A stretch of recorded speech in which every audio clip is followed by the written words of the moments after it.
për të lehtësuar aksesin ndaj trajtimit shëndetësor për të moshuarit dhe qytetarët me sëmundje të rënda, qendra shëndetësore Mes në Postrib ofron shërbim mjekësor në banesë 24 orë në 24.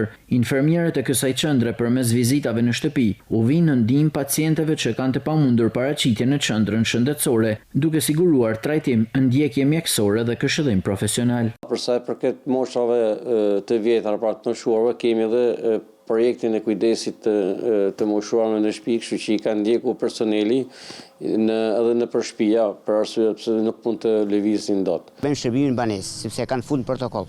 E bëjmë edhe gjithë infermierat. Por na shkojmë çdo moshuri shërbejmë. Pra çdo orar, nuk shirëm edhe jashtë orarit. Shkojmë masdite në darkë, se unë jam venalist, kam kashkaj.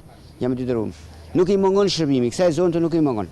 Vetëm raste kur janë për operacion atëherë shkojnë në Shkodër, raste tjera i mulojmë gjithana. Ndërkohë, personeli mjekësor u bën thirrje banorëve të zonës që të mos neglizhojnë shenjat paralajmëruese të sëmundjeve dhe të mos përdorin medikamente pa u konsultuar më parë me mjekun. Sipas tyre, diagnostikimi i hershëm dhe trajtimi i duhur nga profesionistët shëndetësor mbeten thelbësor për parandalimin e komplikacioneve dhe ruajtjen e shëndetit.